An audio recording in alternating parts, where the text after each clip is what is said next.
commencer à se concentrer. Ceci est très important car à l'instant du réveil, l'esprit revient justement du monde du désir et, à ce moment précis, le contact conscient avec ce monde est plus facilement rétabli qu'à n'importe quel autre moment de la journée. Pendant le sommeil, les courants du corps du désir sont abondants et ces centres sont animés d'un mouvement de rotation d'une énorme rapidité. Mais dès que ce corps rentre dans le corps dense, ces courants et ces centres sont presque arrêtés par la matière dense et par les courants nerveux du corps vital qui transmettent les messages vers le cerveau et à partir de lui. L'objet de cet exercice est de ramener le corps dense au même degré d'inertie et d'insensibilité que pendant le sommeil, tandis que l'esprit intérieur est parfaitement éveillé, alerte et conscient. Nous créons ainsi la condition nécessaire pour que les centres de sensation du corps du désir puissent commencer leur mouvement de rotation alors qu'ils sont à l'intérieur du corps dense. Lorsqu'on dirige nos pensées vers un centre, vers un point, nous augmentons la puissance selon le principe qui fait que la force des rayons du soleil est augmentée s'ils sont concentrés sur un point à travers le foyer d'une lentille. En écartant de notre mental, durant le temps nécessaire, tous les autres sujets, le pouvoir entier de notre pensée est disponible pour atteindre l'objet ou résoudre le problème sur lequel nous nous concentrons.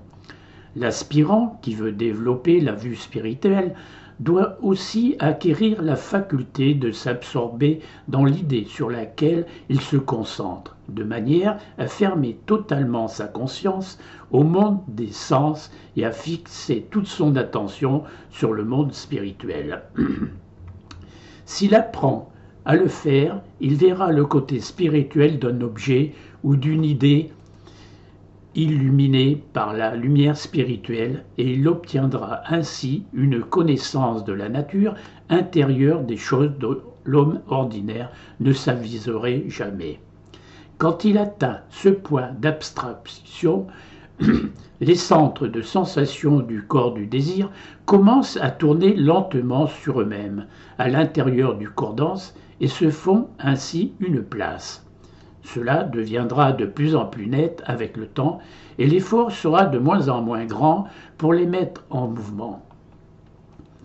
Le sujet de la concentration peut être tout idéal élevé, mais devrait de préférence être de nature à sortir l'aspirant des choses ordinaires tombant sous les sens et au-delà du temps et de l'espace. Au bout d'un certain temps, lorsque l'aspirant a appris à maintenir sans relâche devant lui, pendant 5 minutes environ, l'idée sur laquelle il concentre sa pensée, il peut essayer de l'abandonner subitement et laisser un vide. Qu'il ne pense absolument à rien, qu'il attende simplement de voir si quelque chose entre dans ce vide. À un moment donné, les vues et les scènes du monde du désir rempliront l'espace vide. Lorsque l'aspirant s'y sera accoutumé, il pourra demander que telle ou telle chose qui vienne devant lui. Elle viendra et il pourra l'étudier. Le point principal, cependant, est qu'en suivant les instructions qui précèdent, l'aspirant se purifie lui-même, son aura commence à briller et attirera sûrement l'attention d'un instructeur qui chargera quelqu'un de donner l'aide nécessaire pour qu'un nouveau pas dans le progrès puisse être accompli. Même si des mois ou des années se passent sans apporter de résultats visibles, soyez assurés qu'aucun effort n'est tenté en vain. Les grands instructeurs qui voient et apprécient nos efforts, ils désirent alors avoir notre aide autant que nous sommes nous-mêmes désirés de travailler. Toutefois, ils peuvent avoir des raisons qui indiquent qu'il est inopportun pour nous de travailler pour l'humanité dans cette vie ou actuellement. Parfois, ces empêchements disparaissent et nous sommes admis à la lumière, là où nous pouvons voir par nous-mêmes. L'aspirant doit considérer tout ce qui se passe durant la concentration comme une chose sacrée et doit la garder strictement pour lui. L'aspirant peut choisir n'importe quel sujet, suivant son tempérament et ses tendances mentales, tant que le sujet est pur et tend à élever l'esprit. Le Christ offrira un bon sujet pour certains.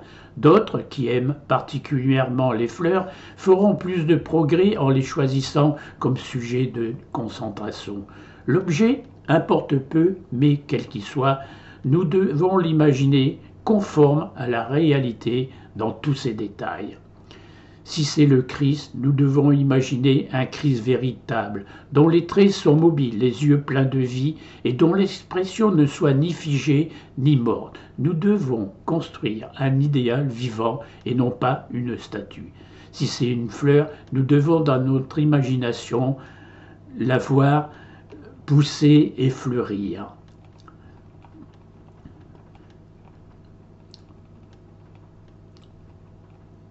C'est seulement lorsque nous imaginons des esquisses aussi claires et aussi complètes que celles-ci que nous entrons dans le véritable esprit de la concentration.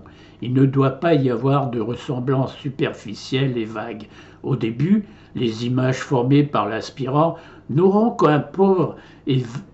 qu'une pauvre et vague ressemblance avec la réalité, mais il arrivera finalement par la concentration à évoquer une image plus réelle et vivante que celle formée par les objets du monde physique. Quand il est devenu capable de former de telles images et qu'il a réussi à maintenir sa pensée sur l'image créée, il pourra essayer de l'abandonner soudain et en tenant fermement son esprit libre de toute pensée, attendre la venue de ce qui paraîtra dans le vide. Il se peut que pendant longtemps rien n'apparaisse, et l'aspirant doit faire bien attention à ne pas créer des visions. Mais s'il persiste chaque matin dans ses exercices avec fidélité et patience, un jour viendra où, aussitôt qu'il aura laissé disparaître la scène imaginée, le monde du désir qui l'environne se dévoilera tout d'un coup à sa vision intérieure. Au début, ce ne sera peut-être qu'un faible aperçu, mais ce sera là un gage de ce qu'il pourra voir plus tard à volonté.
volonté.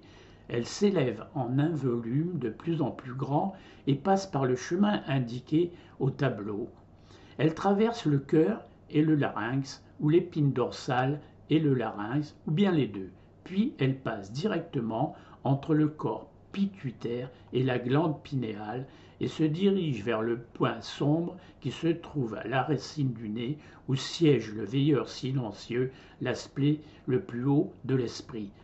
En Inde, ce centre s'appelle Ajna Chakra. Ces courants ne prennent pas généralement l'un des deux chemins indiqués dans le tableau à l'exclusion complète de l'autre, mais le volume principal des courants sexuels passe généralement par l'un des deux chemins, selon le tempérament de l'aspirant. Chez celui qui cherche l'illumination par des moyens purement intellectuels, le courant passe surtout par l'épine dorsale et en faible partie par le cœur. Chez les mystiques, dont l'intuition est supérieure à la connaissance, les courants s'élèvent en traversant le cœur. Ces deux genres d'aspirants se développent d'une manière anormale. Chacun d'eux devra un jour ou l'autre s'occuper de développer ce qu'il a négligé afin d'obtenir un développement tout à fait harmonieux. C'est pourquoi les Rosicruciens s'efforcent de donner des enseignements qui satisfassent les deux classes, bien qu'ils sachent particulièrement de convaincre les plus intellectuels, car ce sont eux qui ont le plus besoin d'être aidés. L'aspirant doit mener pendant un certain temps une vie morale consciente aux pensées, consacrée aux pensées spirituelles, afin qu'il soit possible de commencer l'éducation qui lui donnera la connaissance personnelle des royaumes hyperphysiques et qui lui permettra de devenir, dans le sens le plus vrai, un aide de l'humanité, un aide invisible. Quand le candidat a vécu de cette manière pendant un temps suffisant afin d'établir le courant d'énergie spirituelle et qu'on le trouve digne de recevoir une éducation ésotérique, on lui enseigne certains exercices qui ont pour but de faire vibrer le corps pituitaire. En raison de ces vibrations, le corps pituitaire vient heurter la ligne de force la plus proche et la fait légèrement dévier. À leur tour, ces vibrations agissent sur la ligne de force la plus rapprochée et le procédé se poursuit ainsi jusqu'à ce que la force des vibrations soit épuisée. Quand l'augmentation des vibrations du corps pituitaire a fait dévier suffisamment les lignes de force pour atteindre la glande pinéale, le résultat cherché est obtenu. Un pont a été jeté sur l'intervalle qui sépare ces deux organes. C'est là le pont qui mène du monde physique au monde du désir. Sa construction assure à l'homme la clairvoyance et lui permet de tourner ses regards dans la direction qui lui plaît. Il voit à la fois l'intérieur et l'extérieur des objets physiques. L'espace et la matière ont cessé d'exister pour lui en tant qu'obstacle à ses investigations. Il n'est pas encore un clairvoyant expérimenté, mais il est clairvoyant à volonté. Ainsi, l'éducation ésotérique ne fait pas que d'ouvrir la vision intérieure de l'aspirant au moment propice. Ce dernier apprend de nouveaux exercices lui permettant de former un véhicule au moyen duquel il peut fonctionner dans les mondes intérieurs d'une manière parfaitement consciente. Construction du véhicule intérieur. À mesure que l'homme commence à sentir la nécessité de la vie supérieure, à contrôler sa force sexuelle et son caractère, à cultiver une disposition sereine, ces véhicules éprouvent moins de perturbations pendant les heures de veille. Par conséquent, il lui faut moins de temps pour réparer le dommage pendant le sommeil. Il lui est alors possible de quitter le corps dense pour de longues périodes pendant des heures de sommeil et de fonctionner avec les véhicules supérieurs dans les mondes intérieurs. Comme le corps du désir et l'intellect ne sont pas encore organisés, on ne peut pas les employer comme véhicules distincts de conscience. Le corps vital ne peut pas non plus quitter le corps dense, car cette séparation entraînerait la mort. Ainsi, il est évident qu'il faut prendre certaines mesures pour se procurer un véhicule organisé qui soit fluide et construit de manière à subvenir aux besoins de l'ego dans les mondes intérieurs, comme c'est le cas pour le corps dense dans le monde physique. Ce véhicule organisé est le corps vital. Si l'on pouvait trouver moyen de le détacher du corps physique sans causer la mort, le problème serait résolu. De plus, le corps vital est le siège de la mémoire, sans laquelle il serait impossible de communiquer à notre conscience physique le souvenir des expériences hyperphysiques et d'en retirer ainsi tout le profit possible. C'est là, à vrai dire, la partie du corps vital que l'aspirant conserve d'une vie à l'autre et qu'il immortalise en tant qu'âme intellectuelle. Dans la vie ordinaire, la plupart des hommes vivent pour manger. Ils boivent, satisfont leurs passions sans aucune contrainte et s'emportent à la moindre provocation. Bien que, d'après les apparences, ils puissent être très respectables, ils causent presque quotidiennement un désordre à peu près total dans leur organisme. Le corps du désir et le corps vital passent la période entière du sommeil à réparer le dommage causé pendant la journée sans laisser de temps pour un travail supplémentaire d'aucune sorte. Mais à mesure que l'homme commence à sentir la nécessité de la vie supérieure, à contrôler sa force sexuelle et son caractère, à cultiver une disposition sereine, ces véhicules éprouvent moins de perturbations pendant les heures de veille. Par conséquent, il lui faut moins de temps pour réparer le dommage pendant le sommeil. Il lui est alors possible de quitter le corps dense pour de longues périodes pendant les heures de sommeil et de fonctionner avec les véhicules supérieurs dans les mondes intérieurs. Comme le corps du désir et l'intellect ne sont pas encore organisés, on ne peut pas les employer comme véhicules distincts de conscience.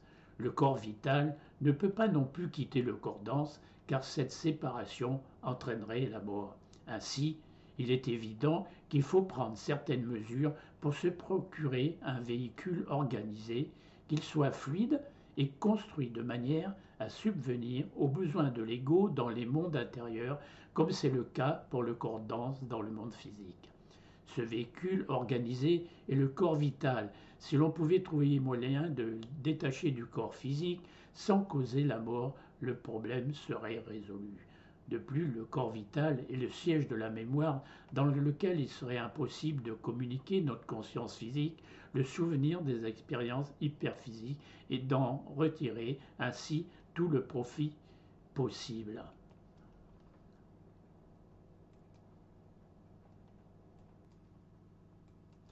La partie supérieure de notre corps du désir, qui constitue l'âme émotionnelle, peut être détachée chez la plupart d'entre nous. Elle pouvait l'être même avant l'avènement du Christ. La partie du corps vital qui se détache est hautement organisée, comme nous l'avons vu. C'est la contrepartie exacte du corps dense. Aussi, avant que l'homme puisse se retirer du corps dense, il faut que les centres de perception du corps du désir soient éveillés. Cette condition est atteinte par la concentration. Par elle, l'activité des sens est arrêtée et l'homme se trouve en apparence dans le même état que lorsqu'il est plongé dans le sommeil le plus profond. Et cependant, l'esprit demeure dans ses véhicules et en pleine conscience. Ainsi, quand il atteint la condition et le moment précis où l'activité de ses sens s'arrête complètement, il concentre sa pensée sur ces divers centres. Tout d'abord, leur mouvement est lent et difficile à obtenir, mais peu à peu, ils se font une place dans le corps dense et le corps vital qui apprennent à s'accommoder de cette nouvelle activité. Alors, un jour, quand le mode de vie approprié a formé la division requise entre la partie supérieure et la partie inférieure du corps vital, l'aspirant fait un suprême effort de volonté. Un mouvement en spirale dans un grand nombre de directions se produit et l'aspirant se trouve en dehors de son corps dense. Il observe comme il observerait une autre personne. La porte de sa prison est maintenant ouverte. Il est libre d'aller et de venir. Il jouit de la même liberté dans les mondes intérieurs que dans le monde physique. Il fonctionne à volonté dans ces mondes et est de ceux qui, dans n'importe lequel de ces mondes, désirent ses services. Les rêves deviendront plus clairs et tout à fait logiques. L'aspirant rêvera qu'il se trouve dans certains endroits et plus tard, dans le monde physique, ceci sera confirmé. Plus tard, il s'apercevra qu'il peut, pendant les heures de sommeil, visiter tout endroit qu'il désire à la surface de la Terre et l'examiner d'une manière beaucoup plus complète que s'il y était allé dans son corps dense, parce que son corps du désir lui permet de pénétrer partout en dépit des serrures et des barreaux. S'il persiste dans ses efforts, lui permet de partager. Un jour viendra finalement où il n'aura plus besoin d'attendre que le sommeil vienne interrompre la liaison entre ces véhicules, mais il pourra consciemment se rendre libre.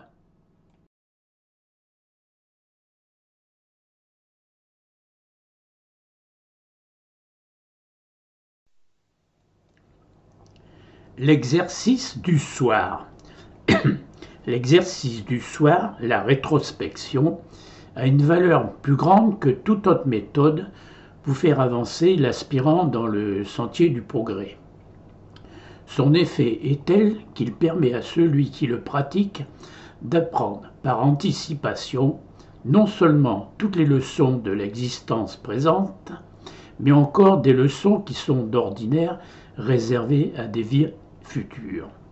Le soir, après s'être mis au lit, il faut détendre le corps en relâchant tous les muscles. Ensuite, l'aspirant passe en revue les scènes de la journée en ordre inverse, en commençant par les événements du soir, puis ceux de l'après-midi, de la matinée et du matin. Il s'efforce de s'imaginer chaque scène aussi fidèlement que possible. Cherche à reproduire devant le miroir de l'intellect tout ce que contenait chaque scène imagée dans le but de juger ses actions, de s'assurer si ses paroles avaient bien le sens qu'il voulait leur donner ou si, au contraire, elles pouvaient donner lieu à une autre interprétation ou si, en parlant à autrui, il a exagéré ou minimisé les faits. Il passe en revue l'attitude morale qu'il avait dans chaque scène. Au repas, a-t-il mangé pour vivre ou a-t-il vécu pour manger? Pour flatter son palais? Qu'il se juge lui-même en blâmant ce qui est blâmable, en louant ce qui est louable. Parfois, certaines personnes trouvent difficile de rester éveillées jusqu'à ce que l'exercice soit terminé. Dans ce cas, elles peuvent s'asseoir dans le lit au lieu de rester couchées jusqu'à ce qu'il soit possible de suivre la méthode indiquée. La valeur de la rétrospection est immense et dépasse tout ce que l'on peut imaginer. Premièrement, nous accomplissons consciemment le travail qui consiste à rétablir l'harmonie et dans un laps de temps plus court que le corps du désir ne peut le faire durant le sommeil, laissant ainsi beaucoup plus de temps disponible durant la nuit pour du travail extérieur. Deuxièmement, nous vivons notre purgatoire et notre premier ciel chaque nuit et incorporons l'esprit comme un sentiment, juste l'essence de l'expérience journalière. Nous évitons ainsi le purgatoire après la mort et économisons aussi le temps passé au premier ciel. Enfin, et c'est très important, ayant extrait jour après jour l'essence des expériences qui contribuent à la croissance de l'âme, et les ayant incorporées à l'esprit, nous vivons réellement dans une attitude d'esprit et nous développons selon des lignes ordinaires réservées à des vies futures. En accomplissant fidèlement cet exercice, nous enlevons chaque jour notre mémoire subconsciente des événements indésirables de telle manière que nos fautes sont effacées. Notre aura commence à resplendir de l'or spirituel extrait des expériences de chaque jour par rétrospection et nous attirons ainsi l'attention de l'instructeur. Ceux qui sont purs verront Dieu, a dit le Christ, et l'instructeur ouvrira rapidement nos yeux dès que nous serons prêts à entrer dans la nef de l'enseignement, c'est-à-dire dans le monde du désir, et où nous ferons les premières expériences d'une vie consciente hors du corps dense.